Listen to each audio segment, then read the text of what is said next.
Hello Cancer, thank you for joining me.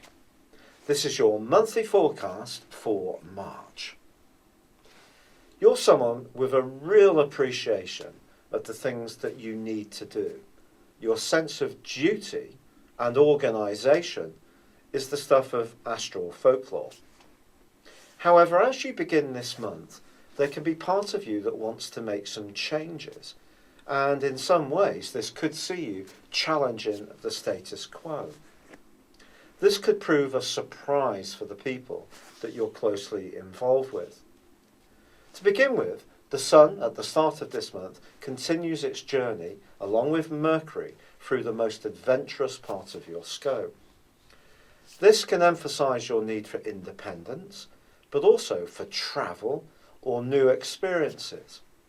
But in the first few days, the Sun is combining with the dreamy energies of Neptune.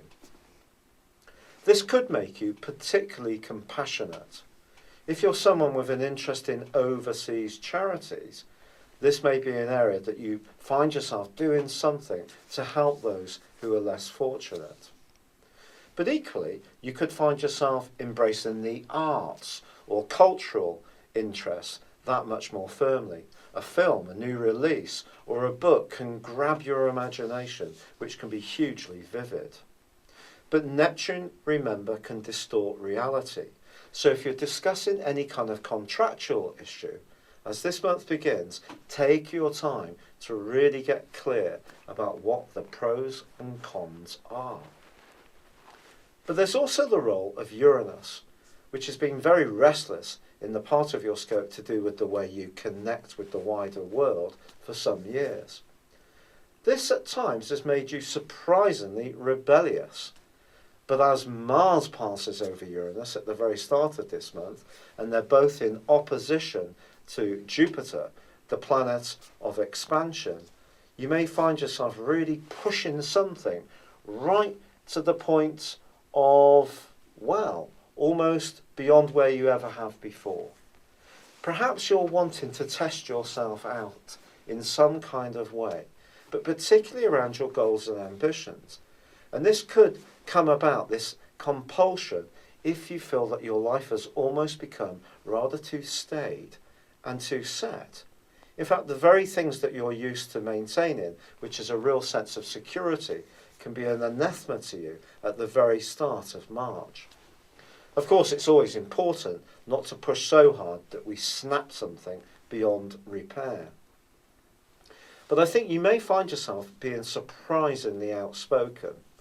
And this vocal side of your nature could be something that can be very good because it means that others will hear your voice. And in fact, as this month goes on, this is going to become a bigger and bigger trend.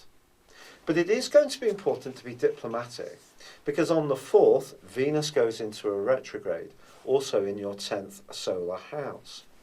This doesn't mean to say that your relationships with the boss or anyone who works for you are going to be soured, but it just means that you're going to be asked to be very measured in how you express yourself in the rest of this month.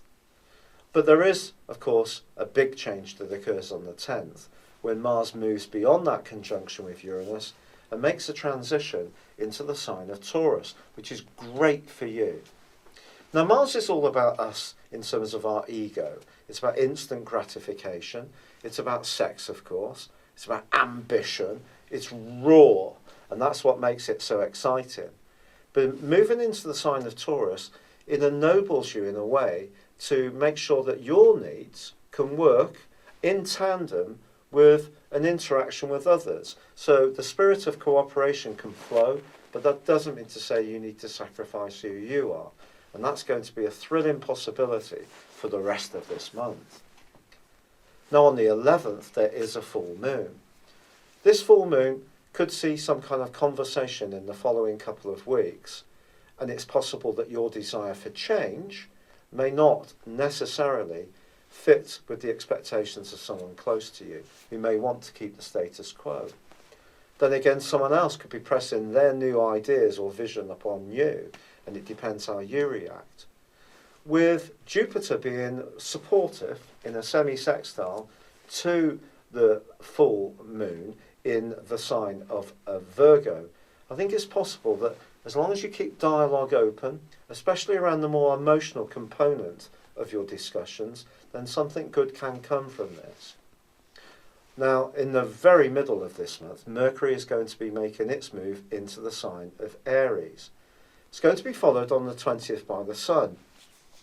On the 28th, there's a new moon in this area. So a huge amount of energy. And in the last week of this month, Mercury is going to be moving alongside Uranus too. So it can be your ideas which are popping with possibilities and fresh approaches. But Mars is also forging a beautiful link with Neptune in the very last week of this month, one which is more ego denying and brilliant if you're trying to come together in some kind of collaborative way. But it's possible that you could be a leading person in this. And all this energy in the last 10 days of this month really gives you the chance to showcase your talent. Your need for recognition is going to increase.